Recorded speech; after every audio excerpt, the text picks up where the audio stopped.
Well done.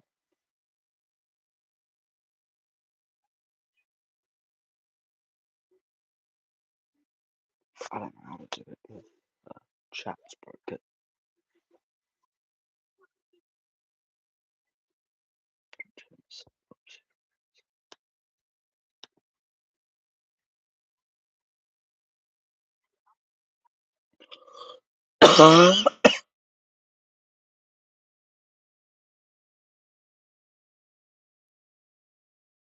It's not that far behind.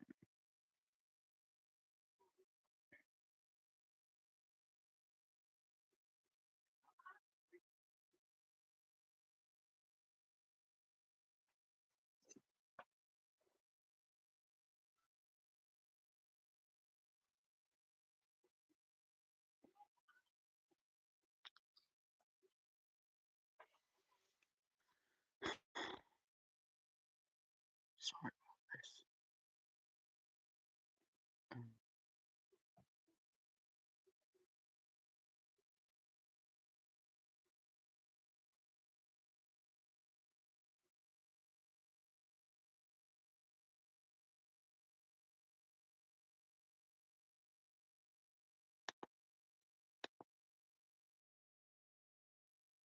Yeah, great. You guys can see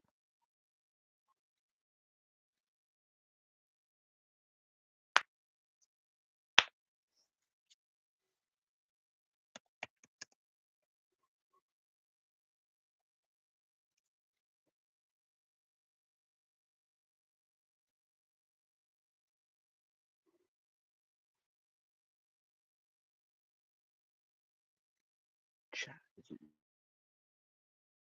working, so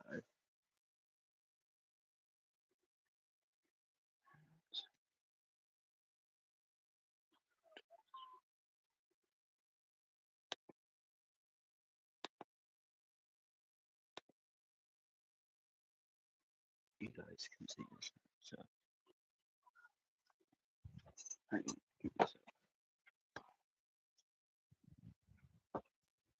We have no,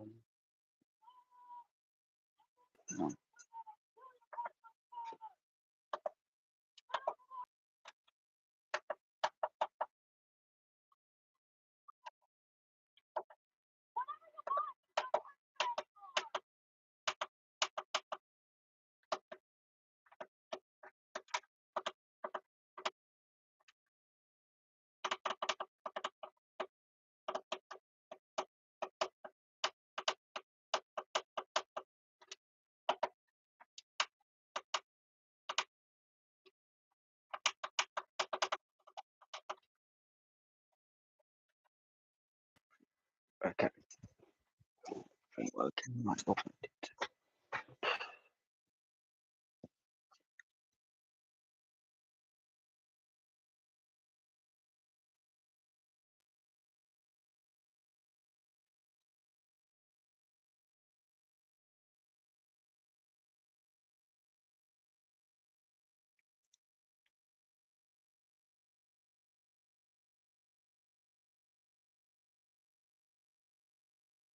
Just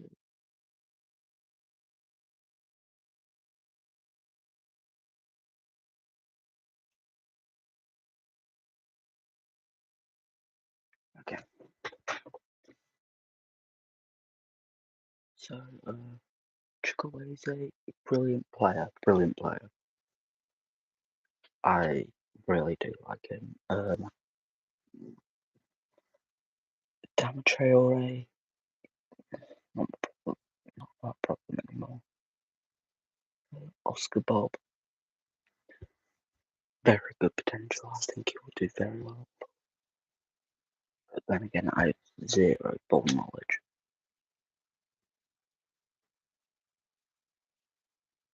Yes, it is. I can hear myself because I've got another tab open.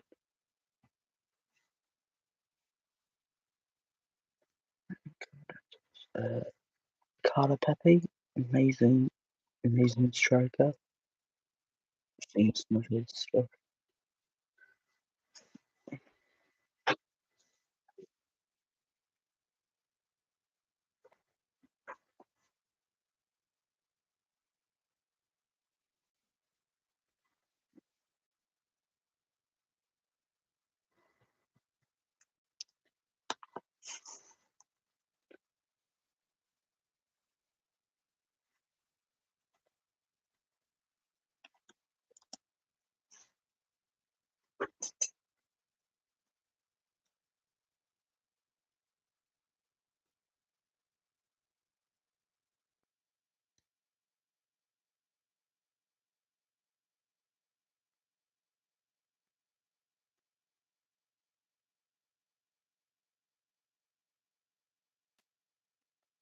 So I think we'll be playing.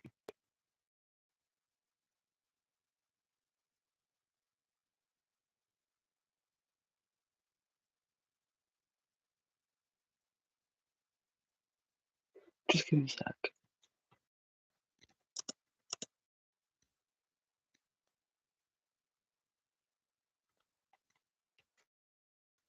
Just some information.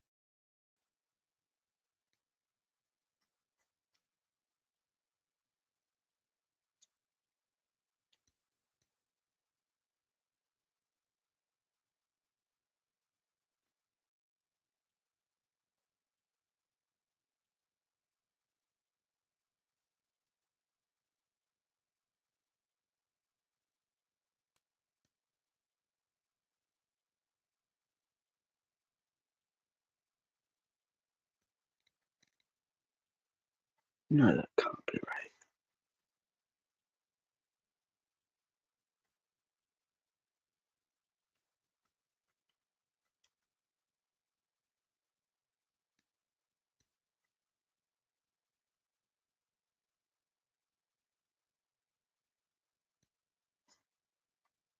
I will be right back.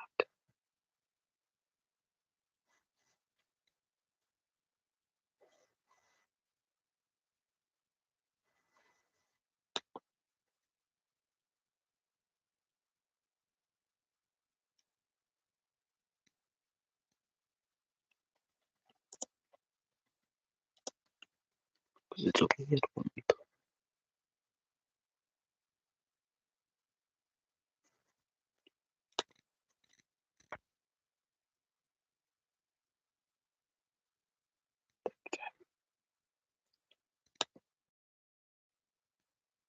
We'll have the proper numbers just by the way.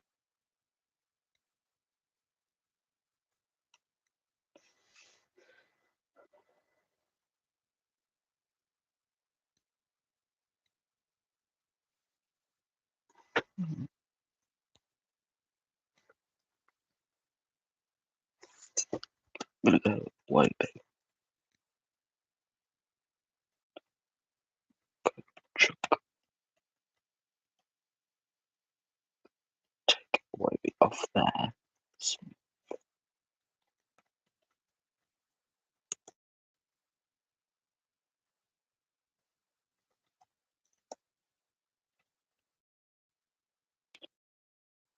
Put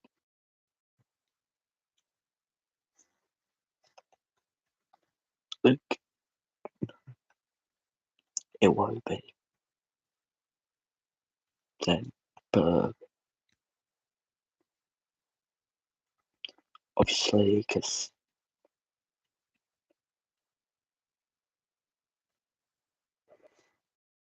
Anderson.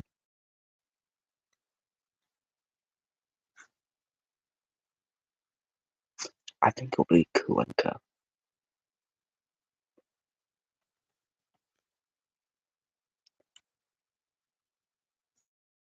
Robinson. Then obviously that's what I think our team should be. Damn it. Anyway, that's what I think our team's gonna be.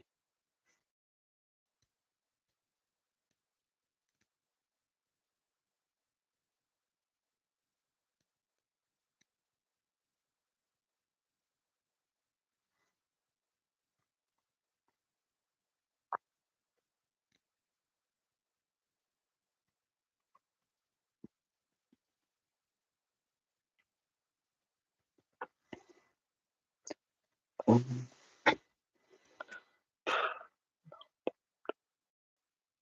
probably not answering sure.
I'm going to be reading now.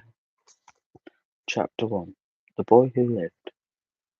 Mr. and Mrs. Dursley of Number 4 Privet Drive were proud to say that they were perfectly normal. Thank you very much. I failed it in the first 3 seconds. Boy Who Lived. Once again. Mr. and Mrs. Dursley of Number 4 Privet Drive were proud to say that they were perfectly normal. Thank you very much. They were the last people you'd expect to be involved in anything strange or mysterious, because they just didn't want such nonsense.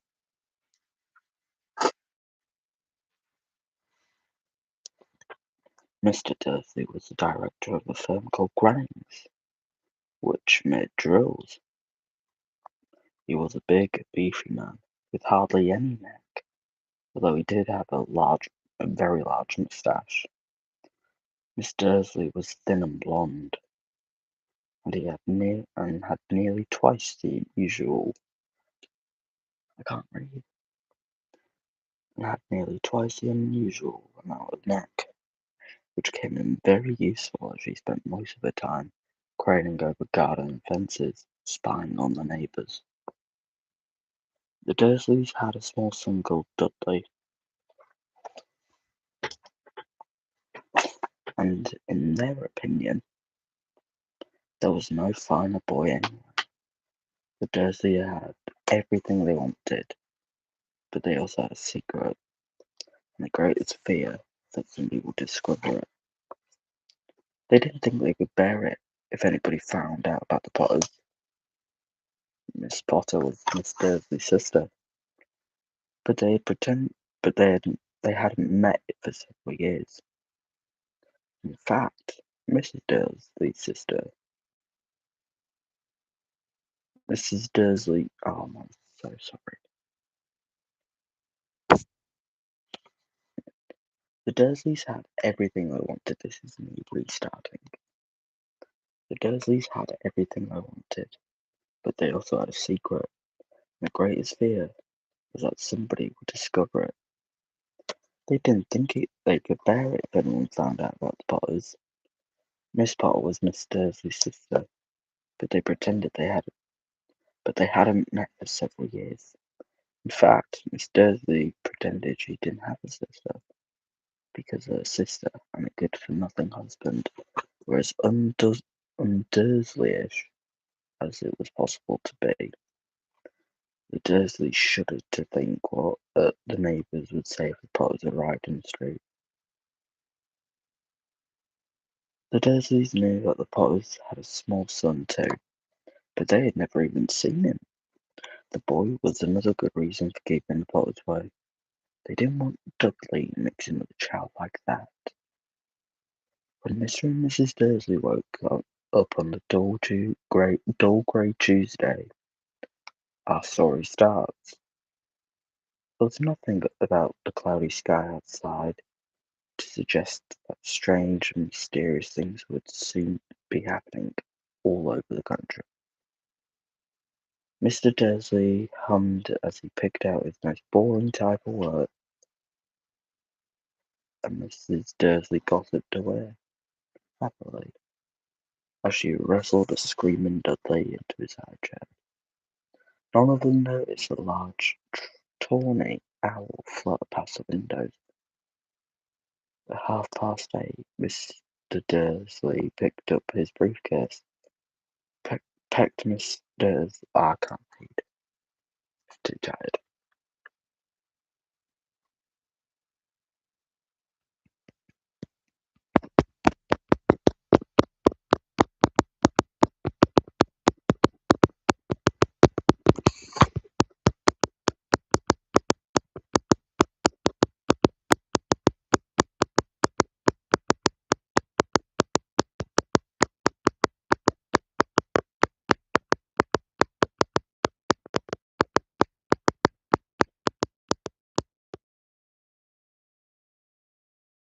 Now,